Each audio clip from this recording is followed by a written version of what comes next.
Oh,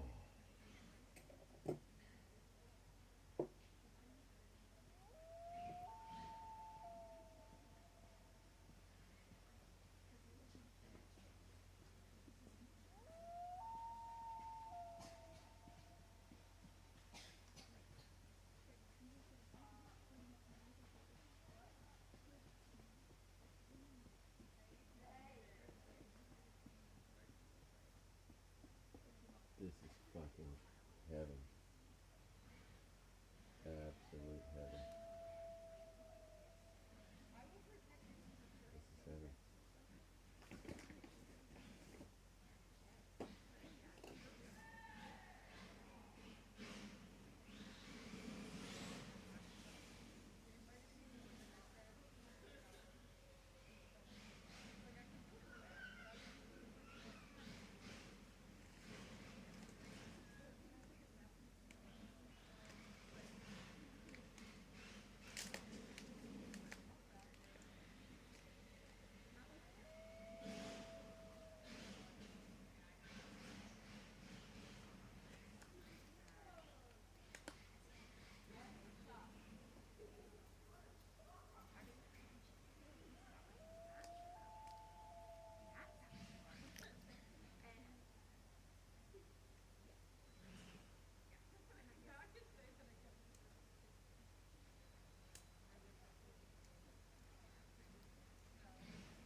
better. I just went for my third swim.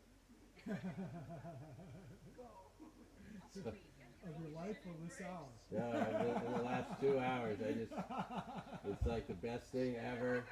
Again and again and again. Cool.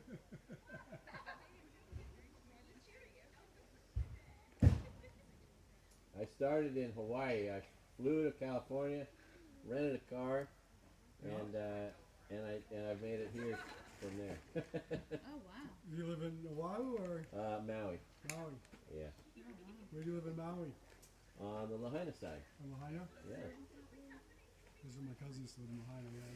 Yeah, that's the most typical place to be. I grew up in in Redding, Massachusetts, and Nice. my cousin used to live in Lahaina for a while. And he's like, yeah, when I got to Hawaii, I'm thinking all this Polynesian cool shit, and I get to Lahaina and it like looks like New England. Oh yeah, really does. It's got all those old And buildings. it's like the reason why is that the whalers all built that town. The town of Lahaina was all built by whalers, and they in a certain part of the season they spent in Nantucket, and the other part of the season they spent in Lahaina. It was a bloody business, boy, they had back then. Just killing whales. Killing whales. With spears. Like by hand. Yeah. Probably, no gigs were really good back then, but, probably not that great a gig either. Yeah, no, God. Definitely. My God, I wonder how many guys just died falling, going overboard. Well, at least if they were doing it out in Hawaii, it's warm water. Right. So you don't freeze when you hit it. I've found my way out of the Pioneer Pub when the daylight started to come in. Yeah. I live about 3 blocks away. So you know what I'm talking about. Yeah. I love that town. I love the sunsets like this one here. Yeah. Wow, this is really nice, huh? Oh my God, yeah. It's the biggest swimming pool I've ever attended. And I hear around the corner it gets even bigger. Like this is the small size. Like right around the corner it opens up and is much larger. So I need to swim out about a mile and then look to the right. Huh. Huh. We can put the boats in here. But it's a lot less buoyant than salt water. That's the funny thing. Yeah. I can lie on my back and just float like I'm on a floaty, Yeah. like with no effort. Here I really got to keep air in my lungs if I want to keep floating. And it's definitely work to keep floating in a not the same as salt water. in without salt. But it's so much more relaxing. There's no chance anything's going to eat me. Well, there you go. There's That that. really takes there's another that. element. I like taking that element out of it, let me tell Yeah. you. And it's so clean.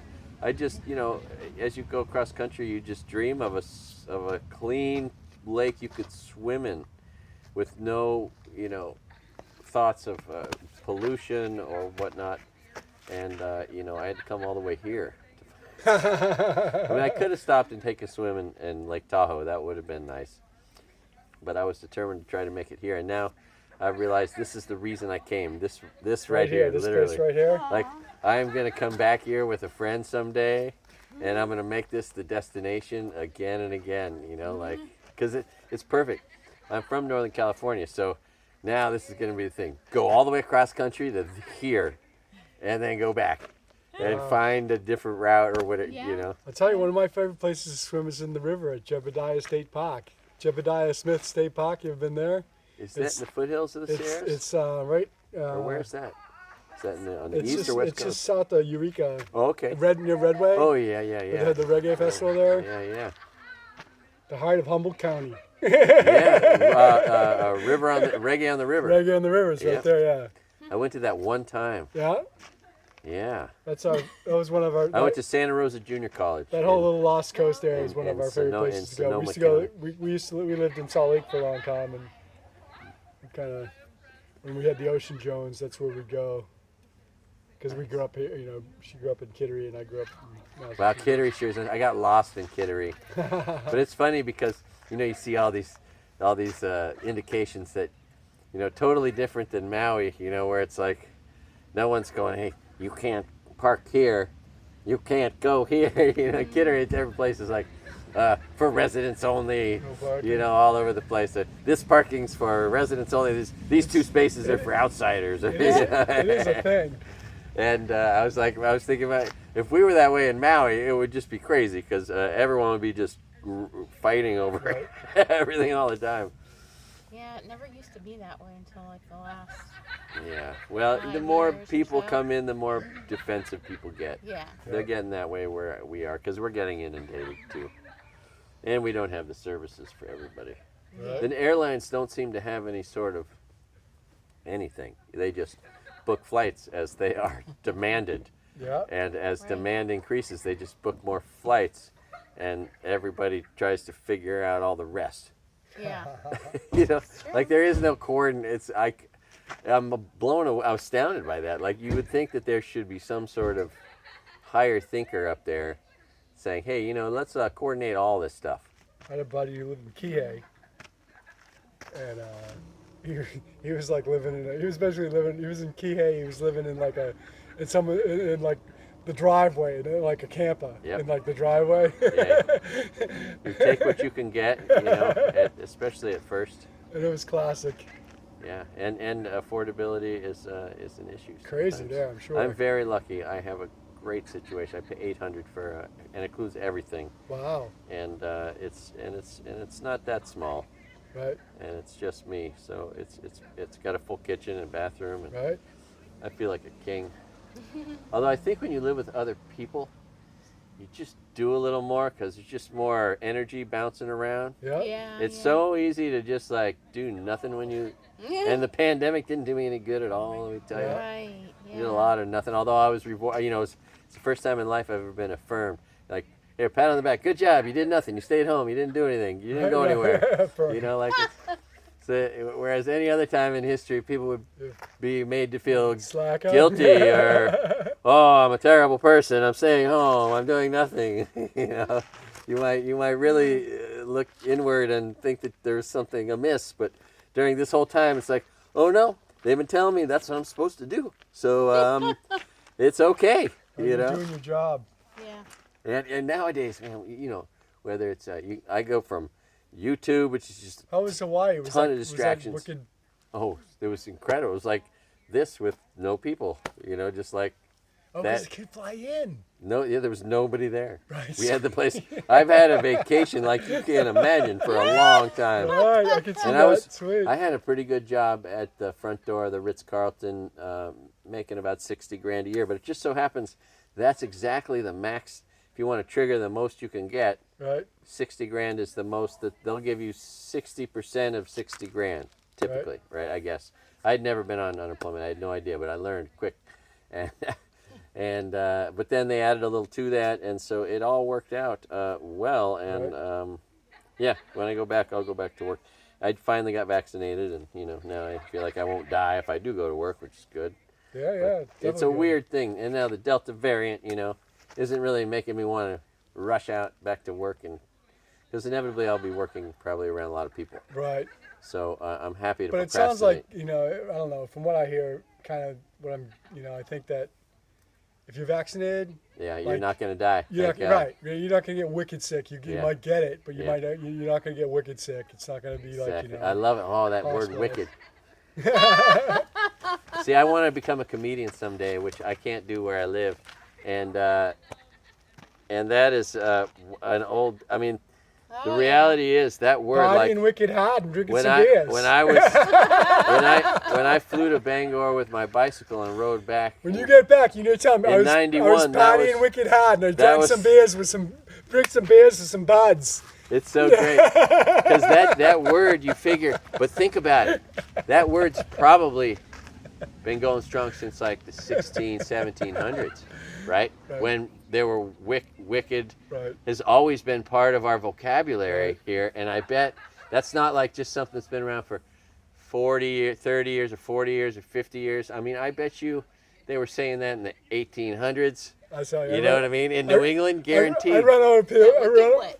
I run around people from New England everywhere. Like we were up in Glacier, Montana, and we were in this little bar restaurant, and we came in. It was Oh like, yeah, I kind of forgot about that. and I came in, and you know, I was like, yeah, I'll get a couple of beers, and he's like, You got them. the guy smile, big smile comes on his face. He turns to the cook behind him and says, hey, this guy over here wants a couple of beers. He said he was just down by the river and saw some beers. We did. And the cook's like, Hey, well, we well, could see a bear. And the cook's back. And the cook's like, oh, is he here to party? The cook was they're both from Massachusetts. And I mean, we were in Glacier, Montana. We were in the middle of flipping nowhere. Yeah. I just visited my great grandmother's statue in Haverhill. Yeah. Hannah Dustin. You ever heard of her crazy story? She's the first woman to have a statue built in her honor in America. Yeah. There's two of them. That's the one of them. That's there. cool. But she was captured. They killed her baby in front of her. Oh. Then she killed every one of the people who captured her. She and her midwife and this little boy, they killed him, and then they were gonna take the boats back to Haverhill down the Merrimack River, and they realized no one's gonna believe us. So, and there was a reward at the time for scalps in reverse because of what they were getting scalped. They had a bounty for scalps. You would get paid for them. So, Hannah said, we got to go back. And they scalped all 10 of the people who captured them and killed their baby and killed their neighbors. And and she was made a hero and paid handsomely. And she gave half to the midwife, and she kept half. And yeah, the story starts as she was being raided by the Abenaki French Catholic motivated Abenaki tribe that were killing and raiding, and she ordered her husband Thomas Dustin with one shot in his rifle to save the 7 children. She was with a 6-day-old, her 8th child, and he saved the 7 children.